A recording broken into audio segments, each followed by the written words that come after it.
Special white sauce pasta చాలా సింపుల్‌గా, టేస్టీగా చాలా బావుంటది. ఒకసారి మీరు ట్రై చేయండి ఫ్రెండ్స్. మీకు నచ్చుతది. ఇప్పుడు ఎలా చేయాలో ప్రాసెస్ చూద్దాం.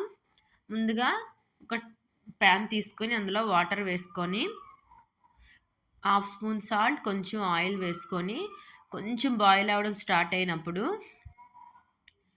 ఈ పాస్తాని వేసుకోవాలి. వేసుకున్న తర్వాత ఇగోండి ఈ విధంగా బాయిల్ అవుతూ ఉండాలి. ఈ విధంగా బాయిల్ అవుతున్నప్పుడు ఒకసారి పాస్తా అనేది బాయిల్ అయిందో లేదా అనేది ఈ విధంగా చూసుకోవచ్చు. చూసారా ప్రెస్ చేయగానే ఎలా అయిందో ఇలా అయిపోవాలి. అలా అయినప్పుడు స్టవ్ ఆఫ్ చేసేసి మూత పెట్టేసుకొని ఆ వేడి నీటిలోనే ఒక 10 మినిట్స్ దాన్ని అలా వదిలేయాలి. 10 మినిట్స్ అయిన తర్వాత మూత తీసి ఒక స్ట్రైనర్ తీసుకొని స్ట్రెయిన్ చేసేసుకోవాలి. స్ట్రెయిన్ చేసుకున్న వెంటనే చల్లటి వాటరు ఒకసారి వేసుకొని ఒకసారి కలుపుకోవాలి. అది పక్కన పెట్టుకోండి. ఇప్పుడు కళాయి పెట్టేసుకొని బటర్ వేసుకొని 1 స్పూన్ మైదా వేసుకోవాలి. వేసుకొని కలుపుతూ ఉండాలి, లేకపోతే ఉండకట్టేస్తుంది. కలుపుతూ ఉండాలి కలర్ చేంజ్ అయినంత వరకు.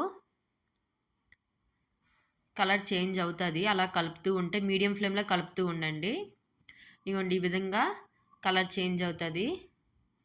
ఇప్పుడు చాలా చిన్న గ్లాస్తోని ఒక కప్పు పాలు వేసుకోవాలి.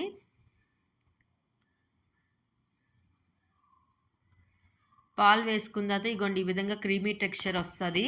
ఈ విధంగా వచ్చినంత వరకు కలుపుతూ ఉండాలి. మీకు ఇంకొంచెం లిక్విడ్గా కావాలంటే ఇంకొంచెం పాలు వేసుకొని ఇంకొంచెం థిక్నెస్గా వచ్చినంత వరకు అలా ఉంచుకుంటే క్రీమీనెస్గా వస్తుంది. ఇంకాను ఈ విధంగా వచ్చినప్పుడు మనం ముందుగా బాయిల్ చేసుకున్న పాస్తా కూడా వేసేసుకొని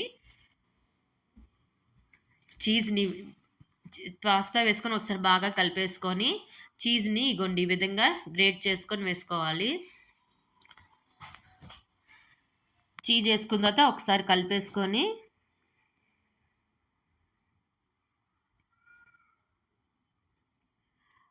కొంచెం గట్టిగా అయిపోయింది అన్నట్టు మాకు అనిపించింది. అందుకనే కొంచెం పాలు వేసుకున్నాం, ఒక 2 స్పూన్స్ లాగా.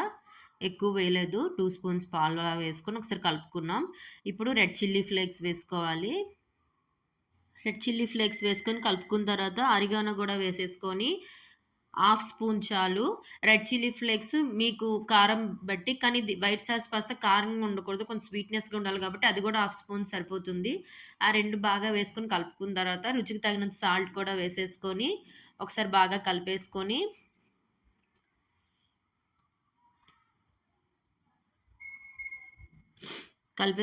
సర్వ్ చేసుకోండి. అంతే, మన వైట్ సాస్ పాస్తా రెడీ. చాలా సింపుల్గా, చాలా టేస్టీగా, సూపర్గా ఉంటుంది.